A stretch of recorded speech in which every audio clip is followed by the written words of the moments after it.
Well, all right, folks, here we are. We're going to review the Rock Island Armory Ultra FS HC 10 millimeter 1911 A2. Some folks are calling it the 1920, something like that. Anyway, make sure first off that we are not loaded, we are clear, safe direction, pull the trigger, and what a sweet trigger it is, but we will get to that. This is a fairly new purchase for me. Not a big fan of 1911 style firearms, but I must say, quite a fan of this one, actually. Let's do a quick rundown here. It is the Rock Island Armory Ultra FS HC 10 millimeter. FS full sized, HC high capacity. It does take, let's take a look at the tail of the tape here. It takes 15 plus 1. These are 40 Smith & Wesson magazines. Very hard to come by right now. I've checked probably 40 sites and these are all out of stock. One thing I do have to say to Rock Island Armory is, really guys, one magazine is all you're going to sell with this firearm? I mean, if you're going to put a firearm out of this quality with all of these goodies, you could at least put 2 magazines in a box. But I mean, that's going to be one of my only gripes about the firearm in total. Again, double stack high capacity variant of the 1911 A1 single stack 1911 style firearm. 16 plus 1 round 1911 style firearm, incorporating a 70s series firing system. The pistol has a bushingless barrel design with a target style crown to protect the rifling at the end of the muzzle. Let's take a look here at the end of the muzzle. Bull barrel, no bushings here on this. Low profile adjustable rear sight, as you can see here. Let me get it straight. Oh, looky there. Fiber optic front sight, which I can tell you from firing this is absolutely fantastic. I love that fiber optic front sight. Love it, love it, love it. Has an ambidextrous safety with a very solid click into place and off, both sides, safe, off. Nice, some of these will slop up into place or just kind of push up into place without that audible click. This has a definite click to it. There it is. There it is. Nothing sloppy about that. And that right there can tell you a lot about a firearm. I mean, if they paid that kind of attention to it, then they've paid attention to a lot of other details as well. Oh, let's see. Skeletonized trigger, as you can see, adjustable with over travel adjustment, blah, blah, blah. Combat style hammer. Here, where'd she go? Back there. We're going to drop this puppy down. There we go. Got an upswept beaver tail grip safety here. So you've got, it's not cocked anymore. You got your safety here, of course, on all 1911 style semi-automatic handguns. The grips are G10, thin G10 material to help slim down the wider sized A2 style grip frame. Now, look at the size of that grip. This is a double stack magazine that goes in here. So this thing's got a little beef to it. Now, people with smaller hands aren't going to like this very much because I can tell you right now, it's a handful, but it fits in my hand really, really well. Very, very comfortable, which is probably why I purchased this 1911 style firearm, is because of the extra width on the grip. I don't like thin grips, not too thin. And regular 1911s they're just too thin for me. They don't give me a comfortable feel. And the grip texture, I mean, it feels aggressive without being too aggressive. You know, it gives you a good purchase on the firearm. You got some serrations here on the back, which really don't amount to a whole lot. And then you've got the little rows of grip here in the front, which again really don't amount to a whole lot, but a very good grip nonetheless. It has a competition style flared magwell for easier loading, and I can tell you it just, you know, boom boom boom, it's in there ready to rock and roll. Push the button, it falls freely. Sits flush with the bottom, as you can see there, which I like. I don't like things sticking out at the bottom of my firearm.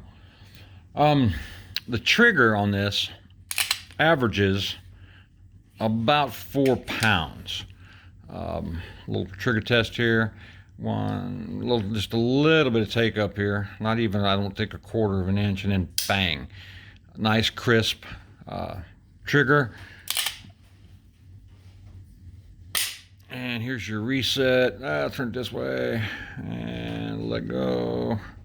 There's your reset right there. Nice, very nice. And again, an average 4 pound pull, which is more than enough for me. Nice trigger. I don't think I've been this happy with a trigger since my Walther PPQ, but this is a very nice trigger. This takes the Para Ordnance P16 BA2 mags, because it only ships with one magazine. You got to try to find the other magazines, and right now, as I said, they're pretty damn near impossible to find. Anybody who knows of anywhere to get one, please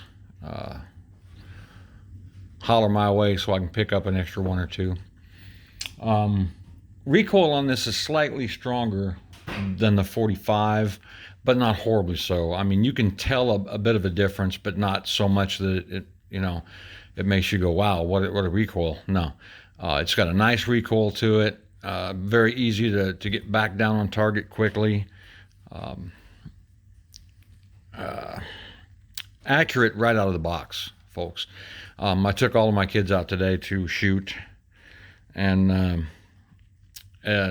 I'll put up a video shooting steel because I didn't have a cameraman with me today, so Mr. Tree had to hold my camera while I fired this weapon.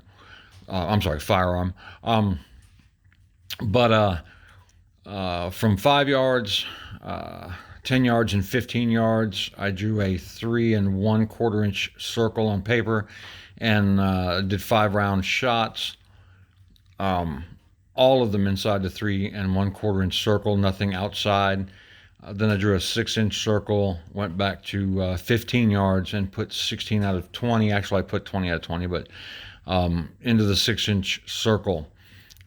So, I mean, just right out of the box, pretty much right on the money for me. That may not be the way it is for everybody because some people shoot a little differently. We all have our own style. But for me, accurate right out of the box. Just a really nice shooting, nice handling, comfortable firearm in the hand. I picked this up at a gun show a couple weeks ago, 2 weekends ago, or last weekend. I can't remember. Time goes by. But about a week, 10 days ago, something like that. I've put 100 rounds through it without a hiccup. No feeding problems, no jams, no misfires, nothing. Just a very nice firearm to shoot, and again, extremely accurate. And I'm going to compare. I've got the old Glockmeister here in my holster, the last review. Let's unload this bad boy and make sure she's clear.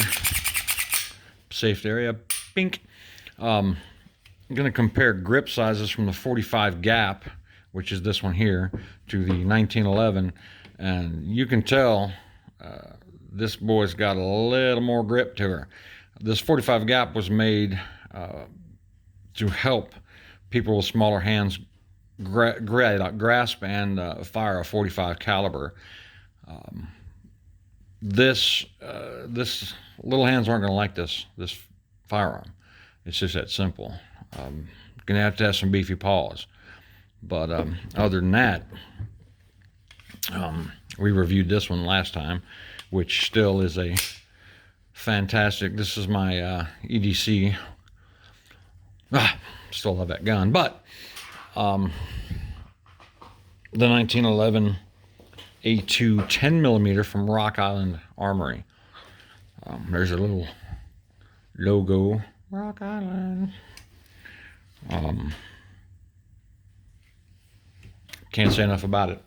Now that I've given a tabletop review on this bad boy, I'll put up the film of the shooting portion. Ah, looky there, fiber optics. And I highly recommend picking one of these up if you're a fan of 1911s. If you're not a fan of 1911s, I recommend you find a shop that has one for sale, put it in your hand, and see what you think of it. Because I mean, it's just an extremely comfortable firearm for being a 1911 platform. Again, not a big fan, but got a feeling I'm going to be taking this to the range quite often. So there it is, folks, my quick tabletop review of the Rock Island FSHC 10mm 1911 A2. Always welcome for comments, concerns. Keep them nice. Don't be naughty. And next up will be the shooting video. We're going to put 10 rounds on steel at 10 yards and see what happens. Thanks for viewing it, tuning in. Thanks for viewing the vids. I hope you enjoy them. Next, we're going to be taking a look at the Palmetto. I can't even talk today. The Palmetto State 300 Blackout 7.5-inch barrel pistol. So that'll be coming up next, and we'll see you then. Until then, be safe.